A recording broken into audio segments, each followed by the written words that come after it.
Even people with high incomes are living paycheck to paycheck because they're not checking their habits and their mindset. Just because you have some debt doesn't mean that that's the thing you should be attacking. Maybe you should be attacking your cash flow. Generational wealth is about like the mindset that gets changed in each generation. We need to go back to the drawing board to teach people how to earn money. No matter how much money you're earning, it's all gonna fly down the drain because you've really never mastered how to create habits. If you don't have new conversations, you'll never open up doors to opportunities that are out there for you to make new money.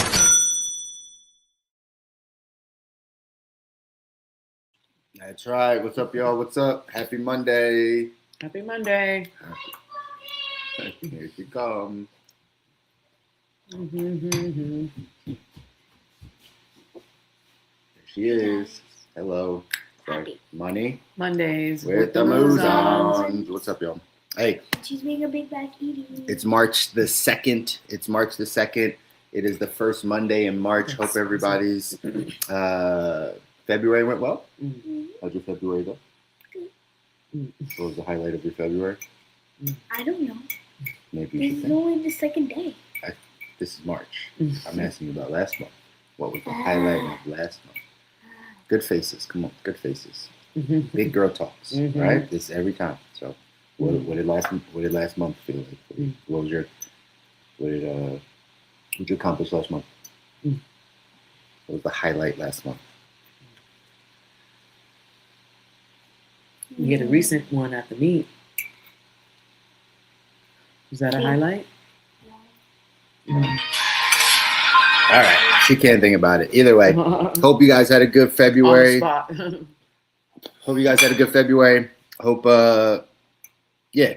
family as well, all the good stuff. As always, right, we do this every Monday as much as she shows up to be able to talk about, to give you guys a space to talk about money, right? It's not often that we talk about money with professionals. We talk about it with our family or, right, with the people that are closest to us, but it's oftentimes we don't just get some good old financial guidance, some good old financial education. So feel free to drop your questions down, right? That's why we open up the door for this. Drop your questions in the chat. Feel free to ask whatever money question is top of mind for you. This week, though, I told you last week that we were going to talk about a topic that's just was brewing, that's important, and it's men versus women and their finances. Again, by us being in this industry for a long time, we get a chance to see both sides. We get to coach men, coach women, coach couples, right? Just talk about the finances.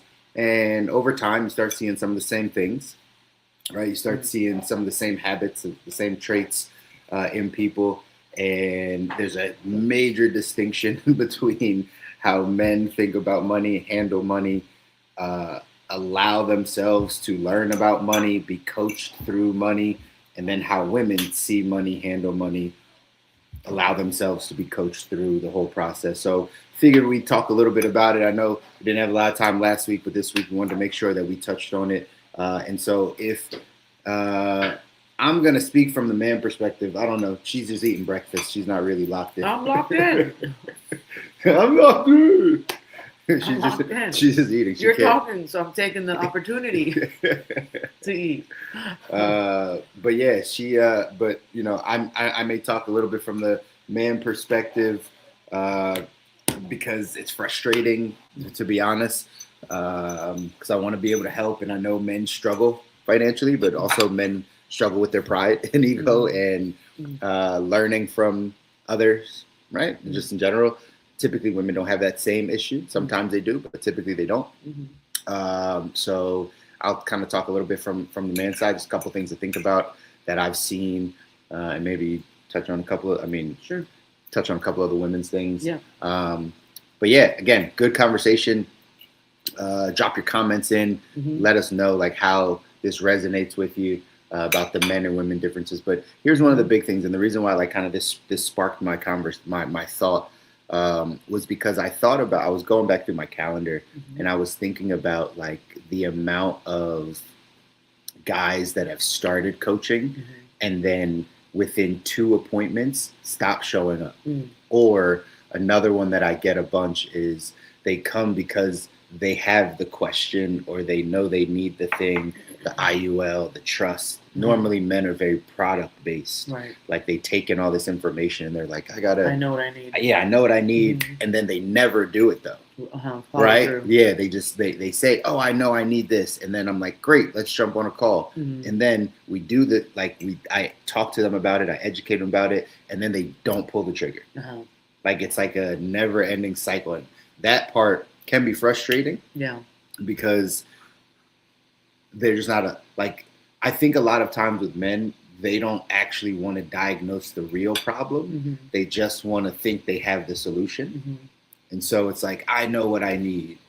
And it's like, but then when they see the solution, they know they're not ready. They're not ready for that solution, right? So like, you got to allow us to diagnose the actual problem. Because they need the coaching. Right. And then work on the actual problem right. instead of you just say it. Because I see this a lot in the insurance space, right? Especially with like IULs and stuff. Because they hear they're such good products, and they really are, right? We know if they're structured properly, they fit you. The other side is you have to have money in order to use them properly, right? And that's the caveat that I don't think people understand is like, if you want this to be your bank, your family bank, your infinite banking, your future investments that you pull out of, and all the stuff that you hear. You got to put like tens of thousands of dollars into the product, right? Like you have to be able to use it like an investment. Yeah, you got to be able to fund it properly. It's not a magical thing, and I think men specifically get caught up in this. Like, I'm gonna get this, I'm gonna get this trust, I'm gonna get this life insurance, and it's gonna do everything. And I'm like, yeah, but where's your cash flow at? Like, how much extra you got every month? Because if I tell you to put $1,000 a month away, can you? It's like, oh, I got to get my stuff in order. No kidding. So let's just start at the stuff in order part so I can help you. And then we can get to this part. And I see that mostly with men, right? They just don't take in. They don't want the help to get that stuff in order. Yeah. They want to. The coaching. Yeah. I think they might. And again, pride and ego. I think they have many men have like a lot of the, I can do it myself. I can fix it myself. I can know how to do it myself. Right. And it's in order to grow in any area, if we're talking finances, like you got to humble yourself a bit and be like, hey, I don't know this. You don't know everything. I do need help with this. And then and you don't know what you don't know. That's right. And then going down that path. So I see that a lot. It's what sparked a little bit of this conversation. I want men to get better. But I know it's going to take them humbling themselves, removing some of the pride and saying, no, actually, like, I'm not good with money. I don't know how to save money. You know, I don't know how to budget. I don't write out my money. Like the real basic stuff that women are very open to doing. When we have that conversation, like, hey, first step is you need to track your money. They're like, all right, let's. Yeah. Now they how do I do it? Show me how. Can you help? Exactly. Now, I'll let you jump in on this one. Now with that side, with women, like they'll dive in and be like, oh yeah, let's do it. But many of them don't get it done either. But that comes, in my opinion, from like an emotional standpoint because money is run by the emotion. So when we coach women and we make them do like the hard thing, like, hey, go look at your last 60 days. It's like the emotions come up and then it's like, and they also don't want to take accountability for it. Yeah. For the habits, for the smaller leaks. Yeah. Yeah. So that happens. It's a real difference. So for women, it gets to this place of like, man, either this process is too hard and I don't want to do what's really hard. Right. Or emotionally, I'm not like where I need to be. Like there's, like we always say, no shame, no judgment, no guilt. Right. Because there's a lot of that pops up for them. A lot of shame. And I think also like the ostrich effect happens a lot in women. Like, I don't want to face it. Just keep on, doing what I'm doing. Hope for the best. And, the ostrich effect happens. Or like the out of sight, out of mind kind of thing. I don't want to dive in too deep because then I'm not going to be able to face, what I'm seeing. I think that part takes over women more. I think procrastination. Distractions. Just busy life, right? All the things. And not saying that men don't, because that's probably their ultimate excuse as well. Right. It's like, oh, I'm just busy, or this is happening, or But there is a distinct difference, I believe, between like how they receive coaching. Right. That's really just the part. Yeah, that's the part. For whatever reason, the reasons may be different for why they don't continue with the coaching and actually put it into, execute it. The reasoning is just a little different. Mm-hmm. Yeah. But it happens. The same things happen on both sides. Yeah. Like people in general, get a lot of times we get information and we say like, yeah, this is exactly what I need. This is what I want. But then we don't execute on that information. And that's the hard part. But that's the part that needs to be consistent and regular. And again, that's why we get a professional for that area, because it is very difficult to do alone when you're trying to build that habit, when you're trying to build that accountability. You first have to get that help to, someone help you build that accountability and consistency. And then from there you could take it yourself. Yeah, that's the word. It's accountability. Mm-hmm. That's the word. I think, I don't know. I feel like men are less willing to be accountable to someone. Mm-hmm. And women are more open to being accountable. Mm-hmm. Even if the work is hard and they still don't do the work, they're more open to willing to be accountable and vulnerable to show that they need help. Yeah. Like sometimes with men, they don't want to get vulnerable enough to be like, look at my finances. I actually need some help. I don't know what I'm doing. Like you said, men are less likely to be vulnerable in that way. Yeah, it's true. And both are a detriment to our finances, right? Yeah. Like both sides are a detriment. So, helping us create these safe spaces, right? That's what they say. You create these safe spaces. So like a man can be like, yeah, I've messed up. Like, I don't know how to do this. I've never budgeted. But like then staying accountable and saying, well, let's work through it. Like, let's help. Let's kind of do this process. Men really need that. If you're struggling financially, or just not even, because again, sometimes men are like, I'm not struggling, but like you don't have all that you need to have, right? Like you don't have an emergency fund. You don't have the accountability. Yeah, you don't have an emergency fund savings. You kind of live check to check. You might have some extra money, right? You can still splurge on this, or you still get the things that you want here or there. You still may take care of your family here and there or whatever, but do you know what you don't know? Yeah, you're not where you want to be. So like you need someone to help you be accountable to getting to where you want to go. Right. And sometimes they think they know where they want to go, so they think everything is fine, and they just need to, get this product here and get this little thing here. But again, when you think you know it all and you're not willing to find out what you don't know, you could be missing a lot more than you think. And I think that could happen too in many men's lives. Like they think they know it all, so therefore they're like unwilling to even, hear anything that they don't know, or be in a place to say, yeah, I'm open to learning something I might not know. I remember when back in the day when we first were doing training appointments and stuff, and we would get that objection, like the husband says, he knows everything. He's got it all. He doesn't need any more information. You still have that. You're like, you don't know what you don't know. Right. You still have that. I mean, we come across that to this day. Oh, so this day, that's what I mean. It's that. And pride. You said women are like more emotional about it, but pride and ego is an emotion. It's an emotion. It's not something else. Pride and ego is an emotion. So men are also being emotional in that way. That they're emotional, or pride and ego is that emotion in them that stops them from having someone else hold them accountable, or having someone else know more than them in certain areas. Yeah, especially when it comes to like providing. It's not it's not like, oh, he knows more than me in hunting, so I'm prideful about that. No, like finances are a different thing in most people, men, women. Finances are a very personal thing. So ego and pride and vulnerability and embarrassment and shame and guilt and all those things are attached to those personal things usually in our lives. So it's harder to share and more easy to have pride and ego over. Yeah. I mean, think of how long it took for us as a society to get men to talk about mental health, or to get men to talk about like any health. Right. Like it took so long as a society. You see it as like a weakness, and oh, I don't go to the doctor. I'm good. It like men really have an issue with that side. And I think as you want to evolve and learn and grow, Like you have to humble yourself enough to know, like, I don't know it all. And like I do need help in this area, and I'm okay to be accountable to someone to help me.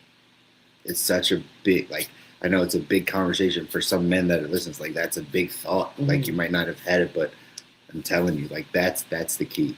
That's the key. Is like you gotta just be okay to be accountable to someone and say like I don't know this, and be willing to get better. It's not about the product that you don't have. It's not if you can just buy the get the investment. It's not just. It's clearly not that if you haven't gotten there yet. It's a foundational thing. The stuff that we teach all the time. It's the foundational stuff. Many men have really bad habits when it comes to money. Women do too, right? I'm not taking that away, but like just from the like I don't know any man that budgets, like actually tracks their like that are struggling financially. Like most that are struggling financially, or like again, just not where you want to be. Probably one of the first things is like you don't write out your money. Like you actually don't know where your money goes at all. You actually still spend cash and still have money flowing all over. And it's like the foundational thing that they don't want to fix. They don't want to talk about. It's like no, like that would help. Budgeting is not like a woman's thing. It's like it's getting a plan for your money. But before you can budget, you have to go back and look to see where your money went. Well, if every month you're taking out $1,000 in cash just because you just prefer to move that way, well, you're probably not going to get better financially, especially if you don't have savings, right? You're in debt, like all these other things that are piling up. I think you just have to be able to back it down.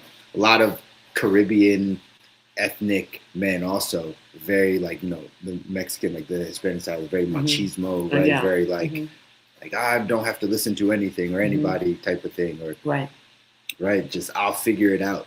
That mindset, if you can't notice, I'm trying to attack that mindset. It's not serving. Yeah, like if you really want to get better, again, we're only talking to people that like want to grow, want to get better financially, right?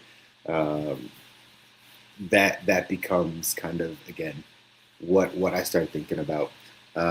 Jim, good question. Good to see you, man. What are your thoughts about husband and wife having separate bank accounts? This is a very common question. This is one of the most common questions that we get. And so preface the conversation. Every family is different. Right. Everybody's different. Everybody's systems are different. Everybody operates differently. Everybody has a different emotional threshold and all the things, right? Here's where we'll start. I say that like couples that are the most successful financially, how are they saying? Have a shared bank account, right? Because just like we open up all of our lives with our spouses, right? Like your finances are the same thing. Your habits and your finances are the same thing. This is the uncomfortable part. You might not like how your partner spends money or where they spend money. But in a marriage, you have to keep that open so you can have the conversation, right? One person has to be able to challenge the other person. Hey, why is this? Like, and that a lot of times people don't want to make happen. So they typically don't want to keep their finances together. The other thing that happens too is people come together and never choose to talk about money. That's why we're having the conversation. So you come into a relationship with separate bank accounts, and that's just how it stays. And then you move in together, but like the bank account stayed separate. You got common bills. So you're like, oh, we'll put it all in the shared account so like we can pay bills together. But your financial habits, your money mindset is still separate because you get to operate out of your bank account. Right. She gets to operate out of her bank account. Right. Over time, long term, it will not bring you together as one. It will not make you as financial successful. Goals, yeah. Right? It will not make you as successful because, just like you just said, right? If you have shared financial goals, that's when you both put in and you'll be like, okay, we need to do this. But if you keep your financial life separate, it's really hard to get to the financial goals together, right? It becomes tough. So that answered the question, right? I think so. Question was, but again, every family, is different. There are exceptions, and that's where like those exceptions fall, but the goal, in our opinion, should be that they eventually come together. That way the financial goals are together. A lot of people think that way, Jim, right? Her money is her money. My money is her money. That's the way a lot of people see it. So if we could figure out a way for all of our money to be all of our money, right? You know what I mean? You know what I mean? It makes it tough. But that's the key. Like you said, there are exceptions to the rule, depending on how you operate. Yeah. And I think our advice to those couples too, who are, thinking of that and having issues with that, is just talking about financial goals together more. So the more you have the vision in mind and the goals in mind, and you talk about those things more often, the more both parties will be on board with sharing the finances and, being vulnerable and working on the weaknesses, because they talk about those end goals that they both share and they both wanted to discuss and they both agreed upon those goals. So they have those things to be looking forward to. Yeah. So talk about like the reason, for not having it together or whatever the reasoning, but talk about the vision more, and that kind of helps make that reasoning much easier. That helps individually, and that helps in a marriage, or like, with your couples. Like scripturally, it says where there's no vision, people perish. I always use it. I think it's the Message translation. It says where there's no vision, people cast off restraint. And that applies 100% to our money. Where there's no vision, you cast off restraint in the short term. So that's when everything becomes more important. Your 2 vacations a year become more important. Your shopping becomes more important. The car you drive becomes more important. Your household things become more important, because you have no vision for what ultimately you're trying to do. Ultimately, you're trying to get to a place. Do you have a financial independence number as a couple? Do you know how much you need set aside in order to get time free? Like, do we have a vision together? Because if not, if I want this and I have the money for it, I'm going to buy it. I don't have no restraint, right? We make enough. We have enough coming in. We're not paycheck to paycheck necessarily. So I can buy this, right? We can go on the vacation, right? We can do the things. But that's how we cast off the restraint. And so, making sure the shared vision, individual vision, but shared vision specifically, helps you then manage money together. So again, to answer the question, the most successful couples typically have one bank account. Sure, you can have your own personal credit cards, but like checking and savings, like the emergency fund number should be like your household income 3 to 6 months worth. Not you have a savings, I have a savings. And again, all this stuff is mindset. It might be how you raised. I know many mothers that taught their daughters they should have something on the side.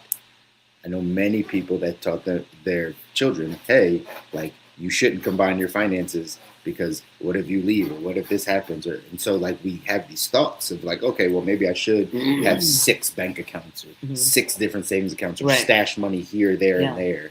And that's not a shared vision, right? Like that's not helping you as a couple get to where you want to go.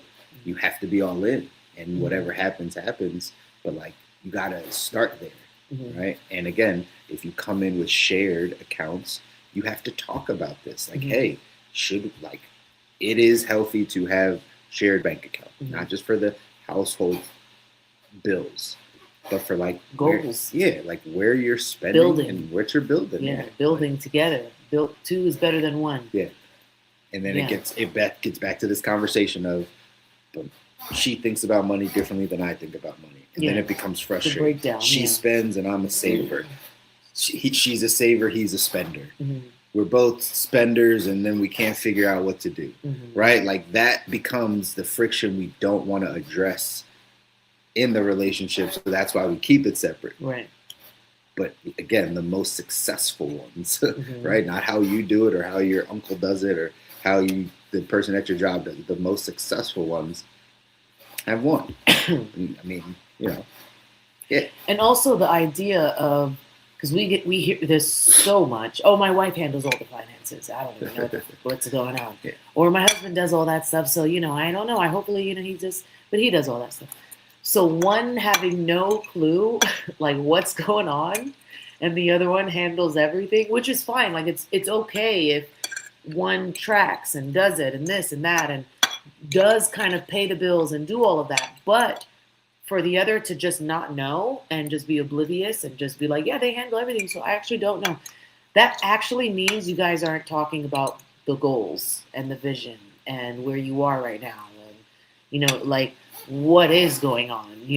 What is the husband doing with the finances? Like, do you have life insurance? Do your kids have what is the vision? So for one to not know definitely means a lack of conversations around money For sure. in the household. Or vice versa, right? Because in our household, right, I might do the tracking or pay attention to it, but like she has access and she can ask the question and see it and we talk about it and all the stuff. Same thing on the women's side. Men just comes home and hands over the check, but he keeps X amount in cash and that's his spending habits. So how does that help you get to the goal, right? Is if like you have to have these conversations to be like, hey, here's where we are. If one person does choose to handle the finances, they're the CFO of your household. Your CFO has to communicate, hey, here's where we are. Hey, here's what we need to do next month. Hey, here's how much I put in the investment, or here's how much went over here. Like there's still communication, even if you just pawn it off like, oh yeah, they handle it. There still be some should be some talks around money, right? And again, we got into that's what keeps you guys on the same page, the same vision, the same goals. You constantly are talking about it. And that goes back to, teaching people how to have conversations around money in general, whether it's with your spouse, whether it's with your family members, whether it's with your children. So you're now passing down this mindset around money, the way we communicate, the energy we have around money when we communicate about it. All of those things matter big time. So it goes back to that. If you're not having regular conversations, it's a problem. And when you are having those conversations, it's so important that you bring the right energy and mindset and pass that down to the children. That's right. But no conversations, again, is also detrimental. Just as detrimental as negative talk around money. It could be just as detrimental as that. Yeah, just, we get our financial habits from our parents and our peers and now the internet, and we got to have better conversations around it if we want to do better with it. So again, back to the topic of men and women are clearly different in their finances. Men, right, really need to lower our ego and our pride and humble ourselves a bit and say, hey, I don't know this, right? It's the whole I don't know what I don't know. I need help for it. Imagine, again, you've come a long way. Men have come a long way in the health space, in the mental health space, saying I need a therapist or saying I'll go to the doctor or I'll do those things. That's kind of where we are with money. You don't have to do it by yourself, but you got to be open enough to like actually get the help that you need and do the stuff, right? That's I think the biggest issue in men. I don't know the biggest issue in women. It really might just be not allowing your emotions to control how you operate with money, how you look at it, the ostrich effect, right? Like, oh man, this is going to be really painful, so I'm just not going to look at it. Yeah, I'm just not going to look at it. Let me just keep doing what I was doing and try to figure it out. Yeah, right. Like that is a real thing that we see in women. So like, if you can just dive in and feel whatever the feeling is, but know like that's not you. That's not. It's just money. Money is just an energy. Like, sure, if you haven't been taught something and you have bad habits around it, how could you expect to do well with it? Like that's just logical thinking. No emotion in there. Like if no one taught you how to read and then all of a sudden you're like forced to read books every day and you're like mad at yourself, like, man, I can't believe I can't read. Like no one taught you how to read.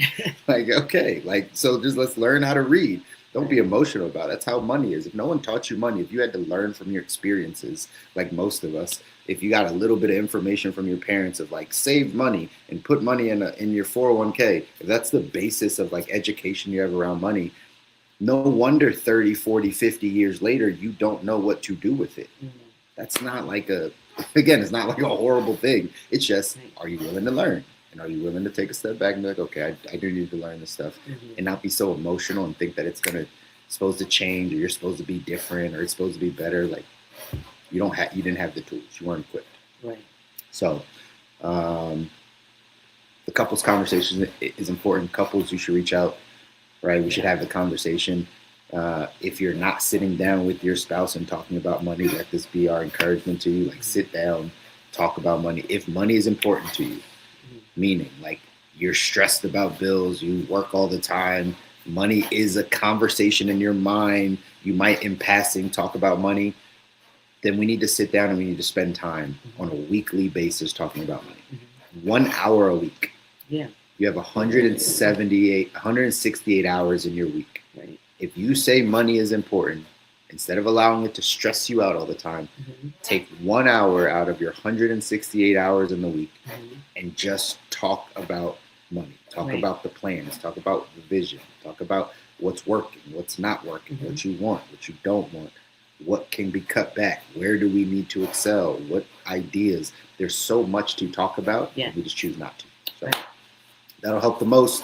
I don't have anything else. I gotta run. I got to go bowling. Yep.